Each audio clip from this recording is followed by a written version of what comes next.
রাধে রাধে। নমস্কার বন্ধুরা, বৃন্দাবন ফ্যামিলি ব্লগের আরও একটি নতুন ভিডিওতে আপনাদের সকলকে স্বাগত জানাই। কেমন আছেন সবাই? আশা করি সবাই ভালো আছেন, সুস্থ আছেন, আর রাধারানীর কৃপায় আমরাও বেশ ভালো আছি।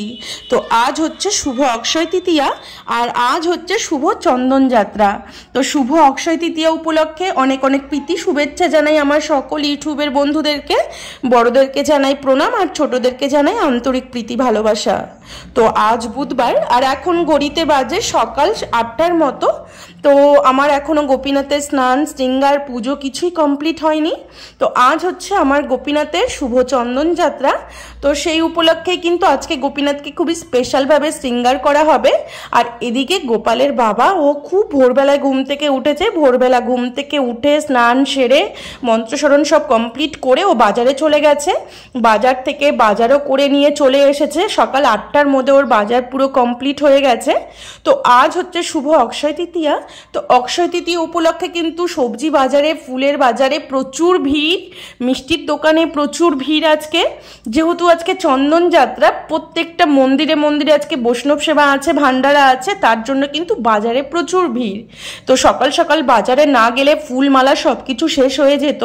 তো যেহেতু আজকে একটা স্পেশাল দিন, একটা বিশেষ দিন, তো আজকে সবাইকে ফুলমালা পরানো হবে, তার জন্য সকাল সকাল বাজারে চলে গেছে। বাজার থেকে ফুল মালা, গোপীনাথের ভোগ সেবার জন্য সবজি, মিষ্টি, রাবড়ি, দই, অনেক কিছু আনা হয়েছে। আজকে একটু বিশেষভাবে ভোগ লাগানো হবে গোপীনাথকে, যেহেতু আজকে চন্দন যাত্রা। তো আর এদিকে আমি সেবাতে বসে পড়েছি। গোপীনাথকে আজকে চন্দন লাগিয়েই শৃঙ্গার করতে হবে, যেহেতু আজকে চন্দন যাত্রা। কালকে মানে আগের দিন রাত্রেবেলায় চন্দন বেটে রাখা হয়েছে।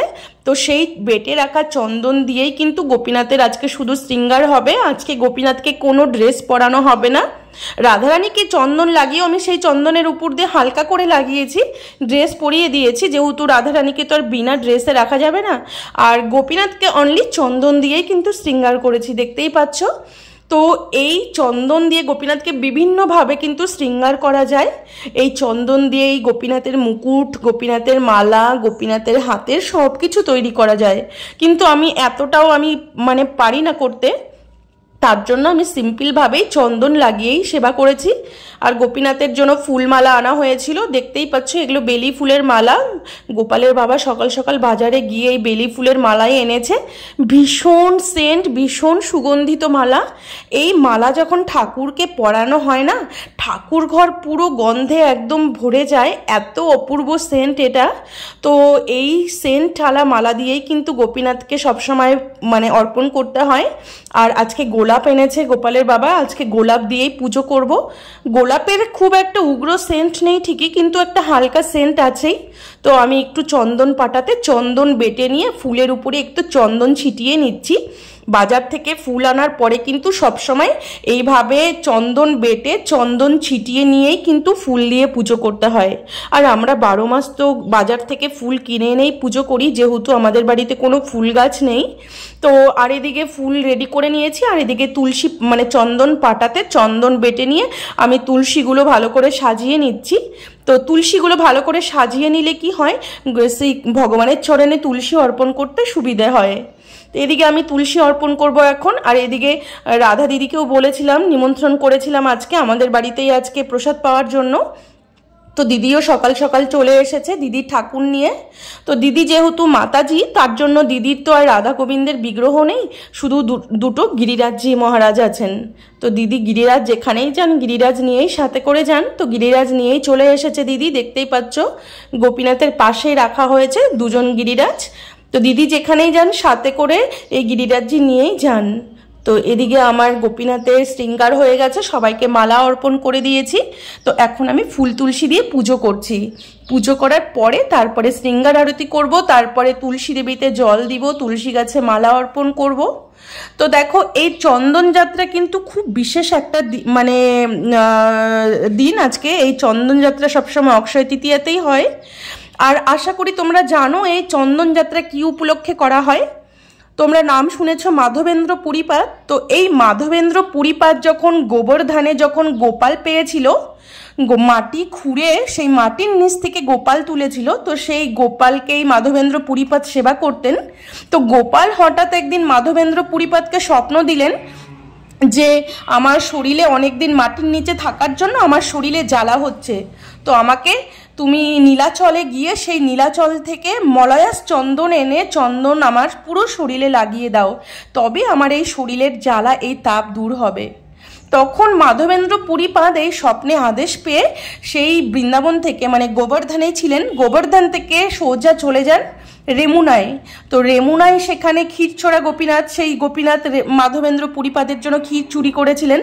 তো সেখানে ক্ষীর প্রসাদ নিয়ে মাধবেন্দ্র পুরীপাদ সোজা চলে যান নীলাচলে। তো সেই নীলাচল থেকে মলয়াস চন্দন এনে সোজা আবার চলে আসেন রেমুনায়। তো রেমুনায় যখন সেই মলয়াস চন্দন নিয়ে আসেন, তখন রেমুনার যে গোপীনাথজি ছিলেন তিনি স্বপ্নে আদেশ দিলেন মাধবেন্দ্র পুরীপাদকে যে তুমি যে নীলাচল থেকে মলয়াস চন্দন এনেছো আমাকে দেওয়ার জন্য। গোবর্ধনের গোপাল আর রেমুনার গোপীনাথ ওই একই জিনিস, দুজনের মধ্যে কোনো ভেদ নেই, গোপাল আর গোপীনাথ। তখন গোপীনাথ সেখানে বলল যে তুমি যখন মলয়াস চন্দন এনেছ তোমাকে আর অত দূর নিয়ে যেতে হবে না, আর তোমাকে আর ওই কষ্ট করে আর গোবর্ধন নিয়ে যেতে হবে না, তুমি আমাকে রেমুনাতেই এই চন্দন আমাকে প্রত্যেক দিন চন্দন বেটে বেটে আমার পুরো শরীরে অঙ্গে লাগিয়ে দাও, তবে আমার অঙ্গের জ্বালা তাপ দূর হবে। দেখো, ভক্তের প্রেম আকাঙ্ক্ষা, ভগবানের কাছে তো কোনো কিছু কমই থাকে না, তা সে তো স্বয়ং সম্পন্ন। তবু ভক্তের প্রেম সেবা নেওয়ার জন্য ভগবানের মনেও কত আকাঙ্ক্ষা। স্বয়ং ভক্তের কাছ থেকে তিনি চন্দন চেয়ে নিচ্ছেন যে চন্দন আমার জন্য চন্দন এনে আমার পুরো শরীরে চন্দন লাগিয়ে দাও। দেখো ভগবানের কাছে তো তার তো কোনো কিছু কমই নাই, তিনি স্বয়ং সম্পন্ন। তবু ভক্তের এই প্রেম সেবা নেওয়ার জন্য ভগবানের কত আকাঙ্ক্ষা। তার কাছে চন্দন কি নেই? সব তো আছে, কিন্তু তারপরেও নিজে থেকে ভক্ত চন্দন এনে ভগবানকে লাগাবে, ভগবানের এই প্রেম সেবা নেওয়ার আকাঙ্ক্ষা। তখন রেমুনাতেই মাধবেন্দ্র পুরীপাদ প্রত্যেক দিন লোক লাগিয়ে 3 জন করে লোক লাগিয়ে রেখে সেই চন্দন বেটে সেই চন্দন এই গোপীনাথের পুরো শরীরে লাগানো হতো। যেহেতু গোপীনাথ অনেক দিন মানে গোপাল মাটির নিচে থাকার ফলে গোপালের পুরো শরীরে জ্বালা হতো। দেখো, ভগবান তো কি বলবো, ভগবান স্বয়ং সম্পন্ন। তবু ভক্ত যে ভগবানকে ভালোবাসবে, এই ভালোবাসাটুকু, এই প্রেমটুকু মানে ভগবান গ্রহণ করেন। তারপর থেকেই এই শুভ অক্ষয় তৃতীয়াতেই মাধবেন্দ্র পুরীপাদ সেই রেমুনার গোপীনাথকে চন্দন লাগিয়েছিলেন। তো তারপর থেকে এই চন্দন যাত্রার প্রথা চালু হয়। তারপর থেকে এই অক্ষয় তৃতীয়াতেই, প্রত্যেক অক্ষয় তৃতীয়াতেই ভগবানকে পুরো শরীরে চন্দন দিতে হয়। আর যেহেতু এখন গরমকাল, তো গরমকালে কিন্তু এমনিতেই মানে সবসময় একটা টেম্পারেচার হাই থাকে, গরম থাকে। তো এই চন্দন বেটে ভগবানের শরীরে লাগানো হয়, তাতে ভগবানের শরীর ঠান্ডা থাকে। তো সেই হিসেবেই এই প্রত্যেকবার অক্ষয় তৃতীয়াতে চন্দন বেটেই ভগবানের শরীরে লাগানো হয়।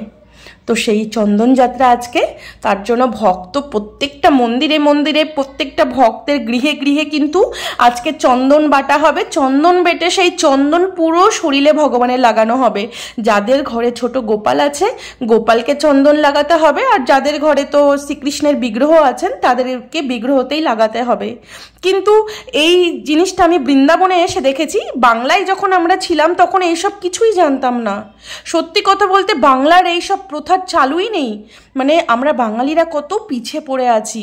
এইসব জিনিস তো ধামে এসে শিখেছি আমরা, বৃন্দাবন ধামের প্রভাবে শিখেছি। এখানে আসার পর দেখছি এই অক্ষয় তৃতীয়াতে প্রত্যেকটা মন্দিরে মন্দিরে, প্রত্যেকটা ভক্তের গৃহে গৃহে চন্দন বেটে ভগবানকে লাগানো হচ্ছে, যেটা আমরা বাংলায় থাকাকালীন কোনোদিন জানিই না, কোনোদিন শিখিও নি, কোনোদিন কাউকে দেখিও নি যে চন্দন যাত্রা কাকে বলে, আর অক্ষয় তৃতীয়ার দিনে ভগবানকে চন্দন লাগাতে হয়, এইসব কিছুই জানতাম না।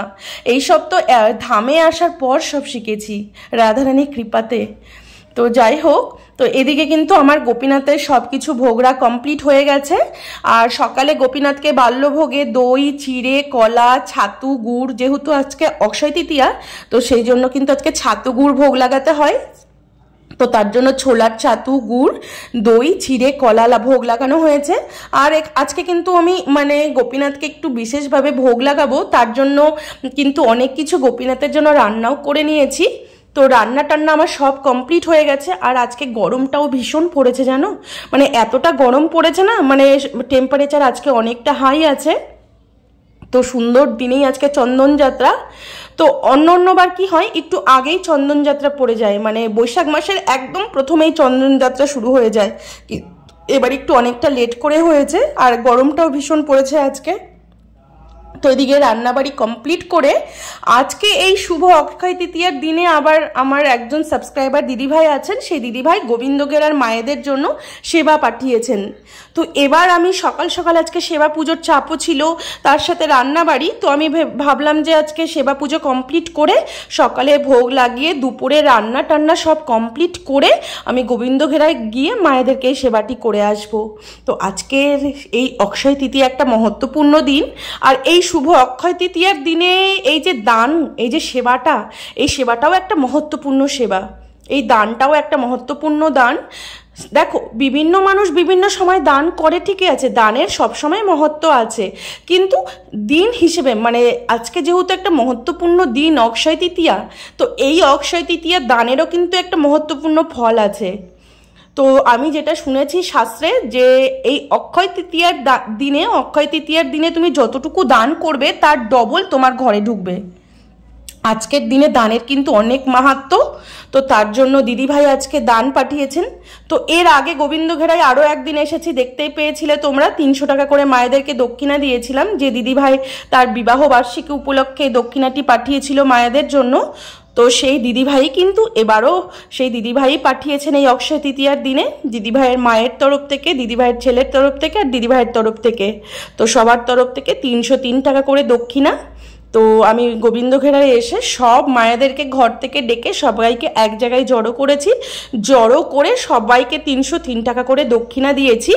তো দেখো, এই শুভ অক্ষয় তৃতীয়ার দিনে এই যে মাতাজিদের যতটুকু তোমরা দিতে পারছো, এই যতটুকু সেবা করা হচ্ছে, এর ডবল তোমাদের ঘরে ঢুকবে। যেহেতু আজকে অক্ষয় তৃতীয়ার দিনে সেবাটি হয়েছে, আজকে একটা মহত্বপূর্ণ দিন, আর মায়েরা এই সেবাটি পেয়ে ভীষণ খুশি।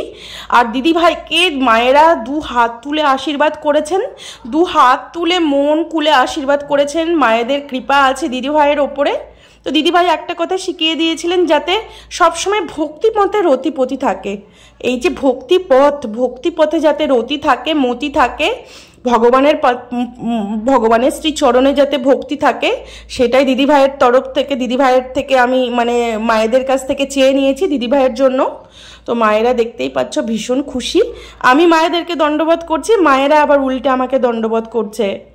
সত্যি মায়েদের যে এত কোমল মন, এইখানে যত মা থাকেন এই গোবিন্দঘেরাতে, মায়েরা সত্যি ভীষণ ভালো।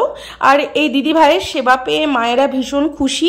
আর আজকে অক্ষয় তৃতীয়া, আর দিদিভাই যেটা আমাকে শিখিয়ে দিয়েছিল সেইভাবে মায়েদের কাছ থেকে আমি কৃপা আশীর্বাদ চেয়ে নিয়েছি। মায়েরা মন ভরে 2 হাত তুলে দিদিভাইকে আশীর্বাদ করেছেন, যাতে ভক্তিপথে রতিমতি থাকে। তো যাই হোক, সেই গোবিন্দঘেরার মায়েদেরকে সেবা দিয়ে আমরা সঙ্গে সঙ্গে চলে এসেছি।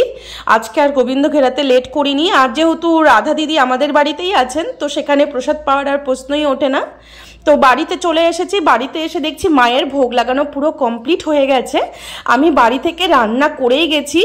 রান্না যদি আমি না করে তার আগেই যেতাম, তাহলে আমার আজকে রান্না অনেকটা দেরি হয়ে যেত। আর আজকে এতটা গরম না, রান্নাঘরে গরমের মধ্যে রান্না করতে যা কষ্ট, কিন্তু ভগবানের সেবার জন্য না মানে কোনো কষ্ট মনে হয় না। তো দেখো আজকে কত কিছু রান্না করেছি গোপীনাথের জন্য।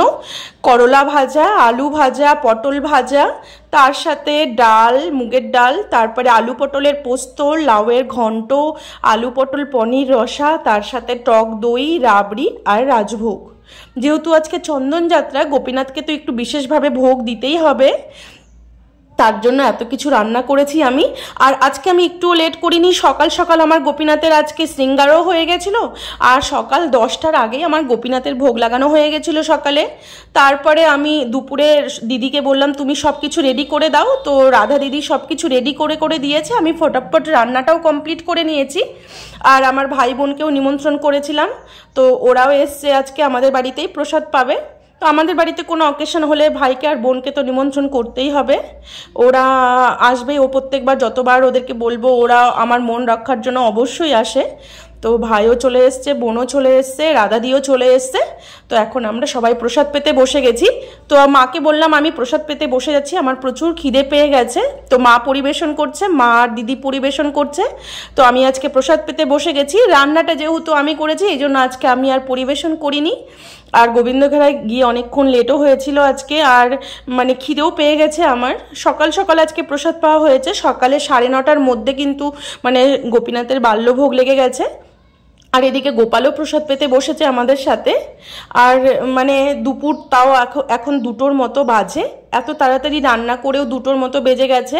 আর দিন এখন অনেকটা বড় হয়ে গেছে, মানে বড় হয়েছে তার সাথে কি বলবো, মানে গরমটাও প্রচুর পড়ে গেছে। তো আমরা প্রসাদ পেয়ে আমরা এখন একটু বিছানায় শুয়ে শুয়ে রেস্ট করছি, আর আমার গোপাল আমাদেরকে নাচ দেখাচ্ছে। তো যাই হোক, আজকের ভিডিওটা আমি এখানেই শেষ করছি। আবার তোমাদের সাথে দেখা হবে পরের একটা নতুন ভিডিও নিয়ে। সবাই ভালো থাকবেন, সুস্থ থাকবেন। রাধে রাধে।